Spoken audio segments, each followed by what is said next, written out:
Hello, writers.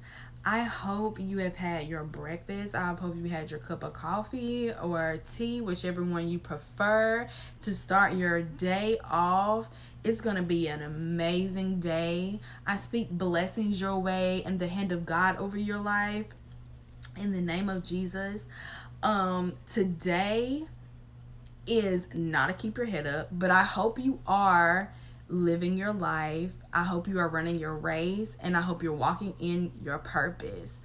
But if you know me, or if you follow me, or if you watch any of my videos, I always am encouraging you to journal.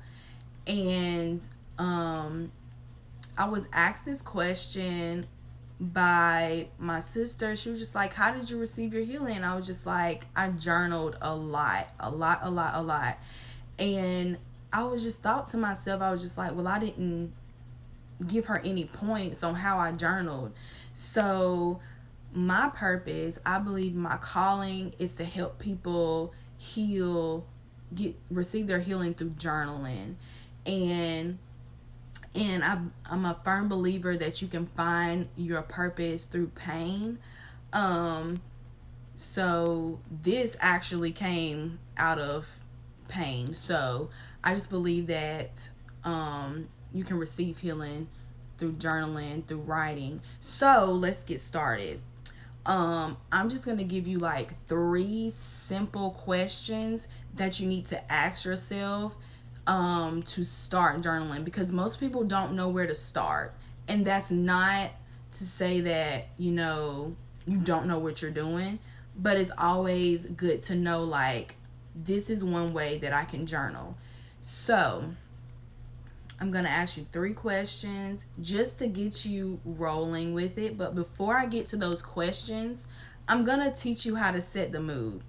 Okay, so first, you don't need to journal right after chaos. So that means if you had a bad day at work, you just don't need to jump into journaling. Or if your kids or if you're making dinner are like all over the place and you're like your mind is all over the place because you got to prepare dinner, then you got to get the kids ready for bed, or you got to get the kids ready for school. I would say if you have kids, do it before either they wake up or after you put them down for bed. And then just settle in. Like, how you settle before you go to bed? Like, I'm just relaxing before I actually lay my head down to go to sleep. Relax your whole entire body. I don't know, get in a closet, go in that room that you have that for you to get to that happy place, I guess, that you do to just have you time, which is me time. And then, last, you need to invite your emotions in. And at the same time, invite God in too. So, nothing is effectively done if you do not invite it in. So I'm asking you to invite your emotions in and ask God, Lord, I'm inviting my emotions in, and I'm inviting you in so you can help me address these emotions so I can get over these emotions. And basically, I'm just teaching you to put your thoughts and organize your thoughts onto paper. So the first question that I'm going to give you is, how did you get here? Like, how did you get to this point to where you are now? Whether it's like nothing's going your way, or you're just disgusted with everything that comes your way, or it's just nothing but headaches, constant headaches, and you're just not feeling yourself anymore or whatever. But what happened to you to make you think the way that you do, or about yourself? That is so key, because if you don't know how you got there, how are you supposed to address how you got there? It's so important for you to know how you got to where you are. And it's gonna end, even if you have to go like down to your past, at least like you are building up to how you got to where you are now.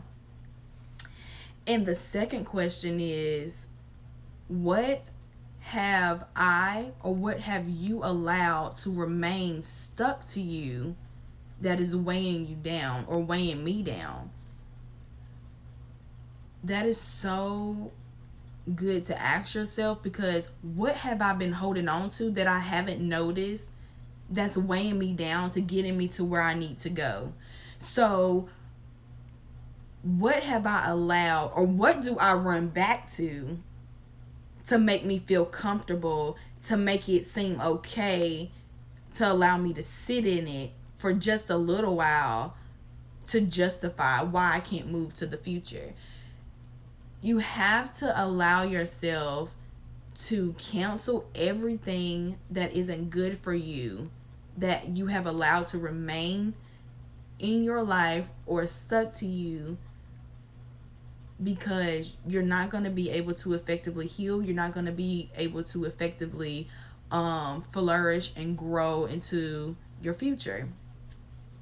And then the last question is, how do I break the mindset of these things?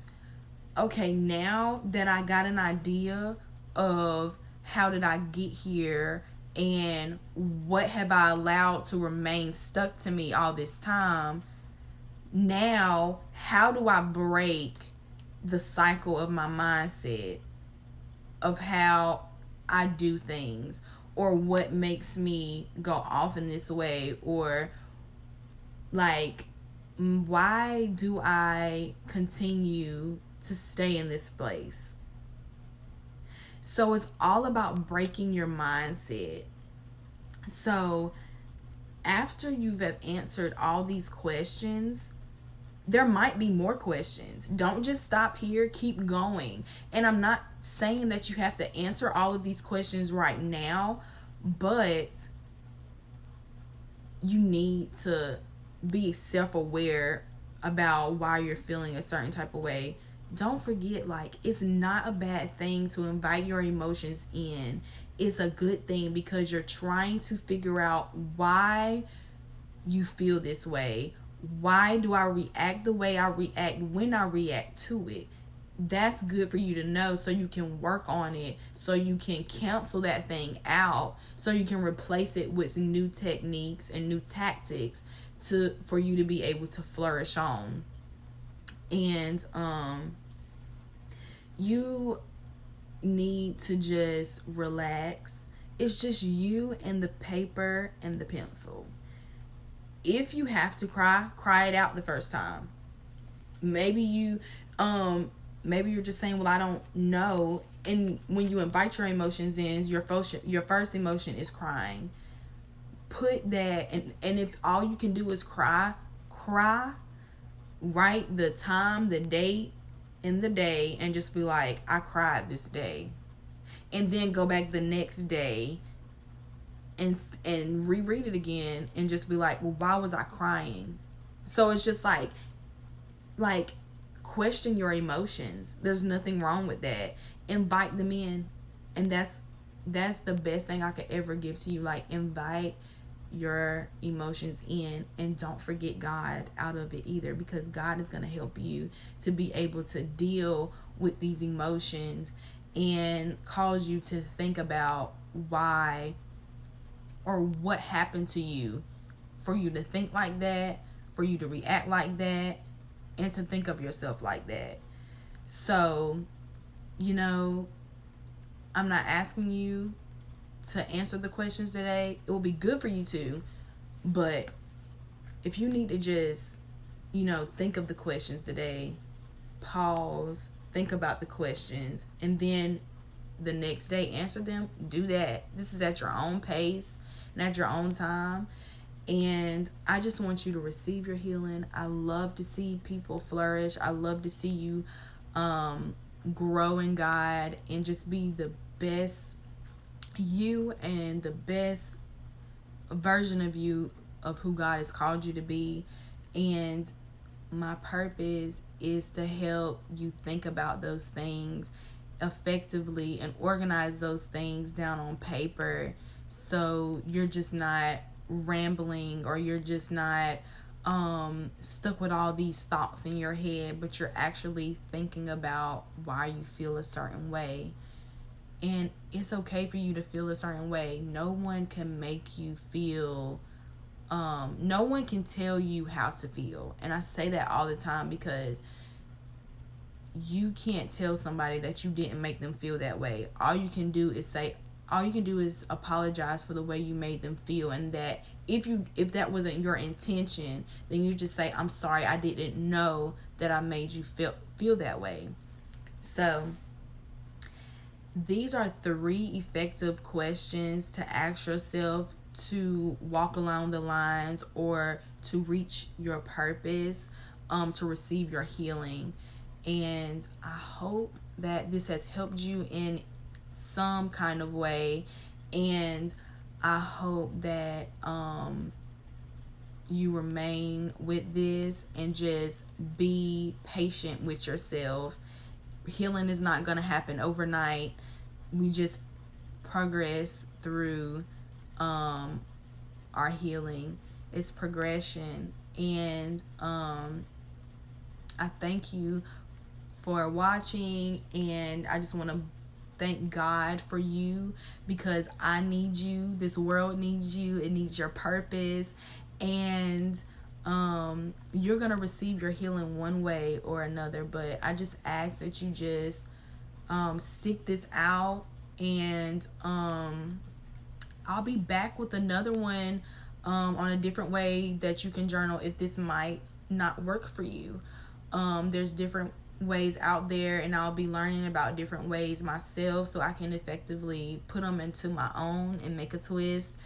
And don't forget to live your life, run your race, and walk in your purpose. Have a blessed day.